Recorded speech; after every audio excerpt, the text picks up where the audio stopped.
Have you ever felt like you're just stuck? Like you're walking through a thick fog and every step feels heavy, pointless? That was Leo's world. At 28, the city felt less like a place of dreams and more like a cage of gray concrete and endless noise.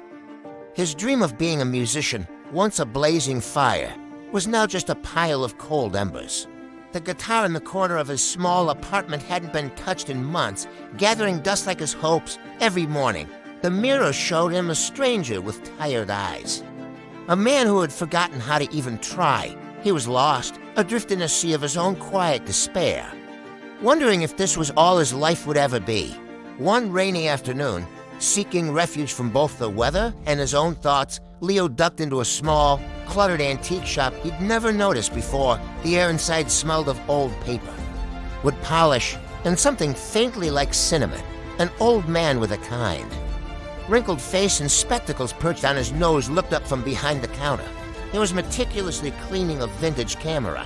Leo wandered aimlessly, his reflection a ghostly figure in the glass of a display case. The old man, whose name was Samuel, watched him for a moment. He didn't ask if Leo needed help. Instead, he said gently, "A heavy heart makes for a slow walk." "Doesn't it?" The words, so simple and unexpected, cut through Leo's numbness. He just nodded, unable to speak. Samuel put down the camera and gestured toward a dusty armchair.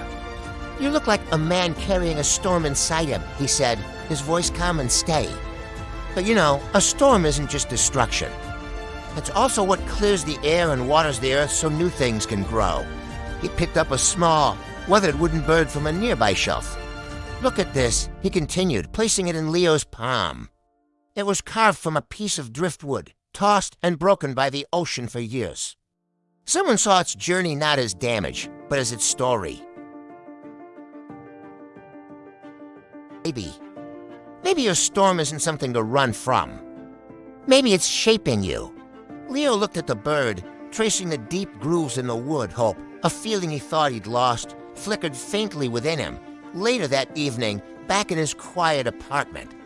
The rain had stopped, the city lights painted soft patterns on his wall.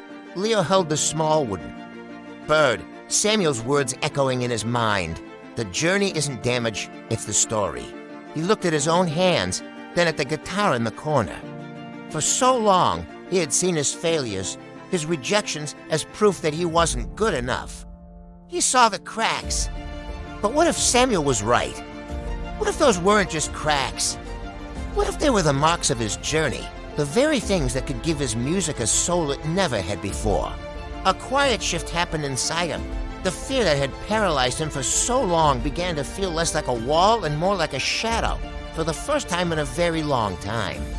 He felt a flicker of courage, with a deep breath that felt like both a beginning and an end. Leo walked over to his guitar.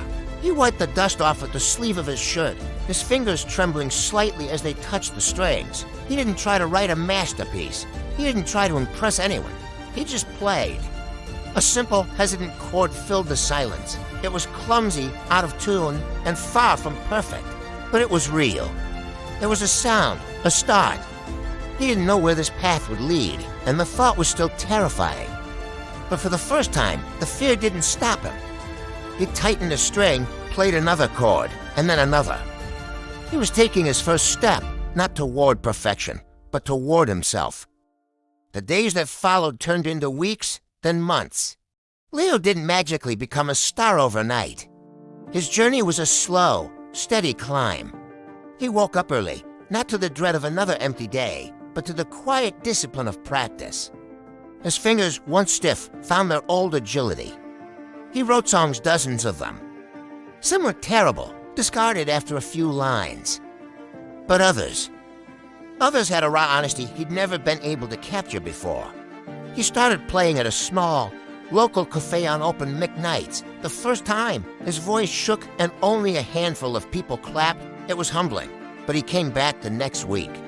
And the week after that, he wasn't chasing applause anymore. He was sharing his story. A year later, Leo stood on a stage. It wasn't a stadium, but a beloved local music venue, packed with a crowd that was there just to hear him. The lights were warm, the air electric with anticipation. He looked out at the faces, a sea of strangers who felt like friends, and his heart was full. He wasn't the same man who had wandered into an antique shop a year ago. The storm inside him hadn't vanished, it had become his music. He closed his eyes for a second, took a deep breath, and began to play. The melody that flowed from his guitar was both powerful and gentle. Filled with the echoes of his struggle and the strength of his resilience, the final note hung in. The air followed by a moment of perfect silence, and then an eruption of applause. It wasn't just noise, it was connection, understanding, a shared moment of humanity. As the applause washed over him, Leo smiled, a genuine, heartfelt smile that reached his eyes. He thought of Samuel and the little wooden bird. The old man's words came back to him, as clear as the day he first heard them. The journey isn't damage, it's the story. He looked at the crowd, at the life he had built note by note, and he finally understood. Our scars don't make us broken, they make us beautiful. Our struggles are not the end of our story, they are the very things that give our story its meaning. The greatest art we will ever create is the life we build from the pieces we thought were shattered. And that is a masterpiece worth sharing. Thank you for listening. If this story resonated with you, consider subscribing for more.